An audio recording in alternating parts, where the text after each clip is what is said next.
জীবনে সফল হতে তো সবাই চায়, কিন্তু আমরা কজন সিরিয়াসলি সত্যিকারের মন থেকে চাই যে আমরা জীবনে সফল হব?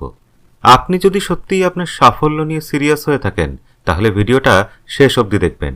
কারণ এই ভিডিওটা দেখার পর আমি গ্যারান্টি দিতে পারি আপনি আপনার সাফল্যকে পায়ের তলায় রাখতে পারবেন। প্রথম পয়েন্ট হলো, focus on your commitment, not the motivation. গোলটা কি আমি জানি, কি করে করতে হবে সেটাও জানি, কখন কখন কি করতে হবে সব কিছু আমার জানা আছে। কিন্তু কি জানেন তো ভাই, ওই মোটিভেশনটা ঠিক পাচ্ছি না। মানে আমার ভিতর সেই আগুনটা ঠিক জ্বলে উঠছে না। আমি করি কি, ইউটিউবে মাঝে মাঝে এটা ওটা মোটিভেশনাল ভিডিও সার্চ দিই, দেখি ভিতরে আগুনটা ঠিক তবু যেন দাউ দাউ করে জ্বলে না।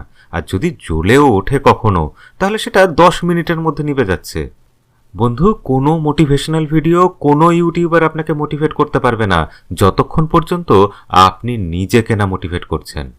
আপনি যদি জানেনই যে আপনাকে কি করতে হবে, তাহলে সেটার প্রতি কমিটমেন্ট দেখান, চাহিদা দেখান, খিদে দেখান, নিজেকে বলুন যে হ্যাঁ আমাকে এটা করতে হবে। এমন নয় যে আপনি বলতে থাকবেন যে তুমি ভাই করে নাও, তুমি করলে তোমাকে দেখে আমি একটু মোটিভেশন পাবো, তখন না হয় আমি করব।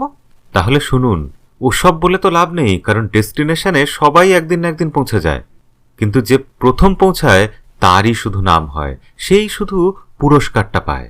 তাই নিজের ভিতরে এবার আগুনটা জ্বালান, মোটিভেশন নেওয়ার নয়, মোটিভেশন দেওয়ার কাজ করুন। এবার অন্যকে দেখে ইন্সপায়ার্ড হবেন না, আপনাকে দেখে এবার লোকে যেন ইন্সপায়ার্ড হয়। সেকেন্ড পয়েন্টটা হলো যে সিক নলেজ, নট রেজাল্টস। আমাদের সমস্যাটা কি জানেন তো, আমাদের শুধু রেজাল্টটা দরকার। আমরা কাজ করব, ফল পাবো, এই এতটা ধৈর্য দেখানোয় আমরা ঠিক বিশ্বাসী নই। সবকিছুতে আমাদের শর্টকাট দরকার, কাজ করার ব্যাপারে আমরা নেই।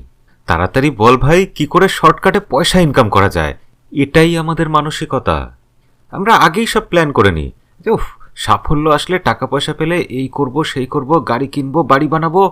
কিন্তু কাজের বেলা আমরা প্রথমেই নিজেদের ডিমোটিভেট করে ফেলি। আমরা ইউটিউবে সার্চ করি এটাই, যে কি করলে পয়সাটা আসবে, কি করলে আমরা ইনকাম করতে পারবো, তাতে আমাদের ইন্টারেস্ট, প্যাশন এসব গোল্লায় যাক, কিছু যায় আসে না। তাহলে রেজাল্ট হবে জিরো। পয়সার পিছনে যদি আপনি ছুটেছেন, তাহলে পয়সা কোনোদিন আপনার পিছনে ছুটবে না।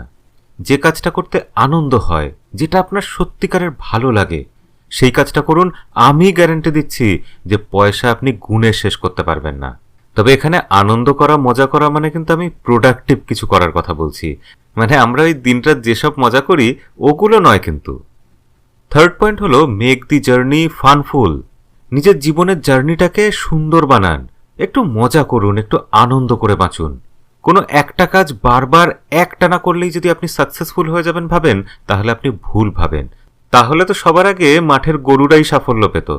আপনি হয়তো অনেক পড়াশোনা করে, দিনরাত পরিশ্রম করে পরীক্ষায় প্রথম হলেন, হতে পারে তাতে আপনি আপাত দৃষ্টিতে একটা সাফল্যের জায়গায় পৌঁছে গেলেন, ভালো চাকরি পেলেন, জীবনে একটা ভালো পজিশন অর্জন করলেন, কিন্তু আপনি তাতে কখনো জীবনের আনন্দ অর্জন করতে পারবেন না।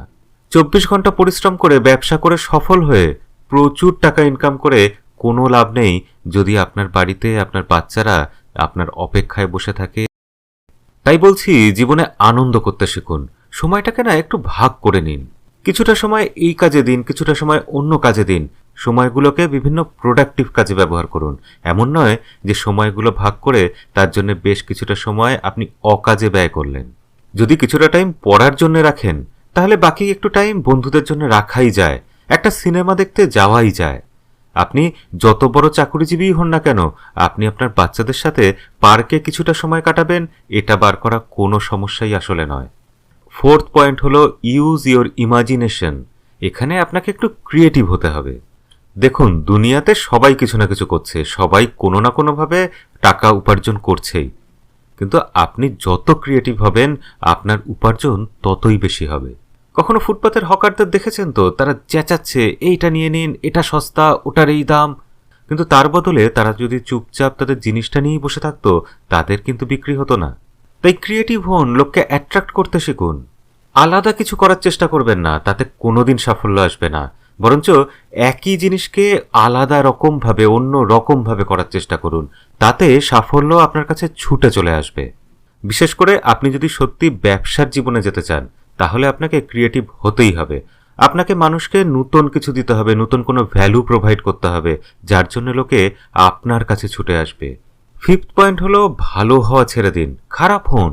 এই নিয়ে আমাদের চ্যানেলে আগে একটা ভিডিও অলরেডি আছে, যদি না দেখে থাকেন আই বাটনে ক্লিক করে অবশ্যই দেখে আসুন। বন্ধুটাকে বলল যে আজকে পার্টি হবে, কি করে তাকে না বলবো? আরে খুব প্রিয় বন্ধু সে আমার। বন্ধু বলল আজকে ক্লাসটা করতে হবে না, বাঙ্ক মেরে দে। তো এত ঘনিষ্ঠ বন্ধু, তাকে কি করে না বলি? না বলতে পারেন না। শুনুন, জাহান্নামে যা বলে এদেরকে ছেড়ে দিন এক কথায়। আপনার জীবনটা অন্যদের শুধু খুশি করার জন্য নয়, মানুষকে না বলতে শিখুন। কি জানেন তো, আপনি যেদিন সফল হয়ে যাবেন, যেদিন জীবনে দারুণ কিছু করে ফেলবেন, সেদিন আপনাকে কেউ এসে বলবে না যে দেখ তোকে সেদিন পার্টি করতে বলেছিলাম তুই পার্টিতে যাসনি, বলবে না যে দেখ সেদিন তোকে কলেজ বাঙ্ক করে সিনেমায় যেতে বলেছিলাম তুই যাসনি। বরঞ্চ উল্টে বলবে যে তুই খুব ভালো করেছিলি যে সেদিন সিনেমা দেখতে যাসনি কলেজ কেটে, খুব ভালো করেছিলি যে সেদিন তুই পার্টিতে যাসনি। তাই অন্যদের চোখে ভালো হওয়ার চেষ্টাটা ছেড়ে দিন। মানুষ প্রতি মুহূর্তে রূপ বদলাতে থাকে, তাদেরকে অত গুরুত্ব দেবেন না। সিক্সথ পয়েন্ট হলো গেট রিড অফ ডিস্ট্রাকশনস। আজকের এই সোশ্যাল মিডিয়ার যুগে এই হোয়াটসঅ্যাপ আছে, ফেসবুক আছে, ইউটিউব আছে, টুইটার আছে, এগুলো সব এক একটা সাংঘাতিক জিনিস, ডেঞ্জারাস জিনিস। এই বন্ধু বাড়িতে এসে গেল, বন্ধু তার রোজ রোজ আসে না, আজকে একটু গল্প করেই নেওয়া যাক। তাহলে আমি বলছি এসব ভদ্রতা, হোয়াটসঅ্যাপ, সোশ্যাল মিডিয়া এসবকে ছুঁড়ে ফেলে দাও। যদি এগুলোকেই গুরুত্ব দাও তাহলে সাফল্য তোমাকে গুরুত্ব দেবে না। বন্ধুরা, আজ এই অবধি। ভিডিও ভালো লাগলে লাইক এবং শেয়ার করবেন, কমেন্ট করেও জানান আপনার মতামত। আর আপনি যদি নতুন হয়ে থাকেন তাহলে লাল সাবস্ক্রাইব বাটনটি অবশ্যই কালো করে দিয়ে যান। দেখা হবে পরের ভিডিওতে। আজকের মতো বিদায়।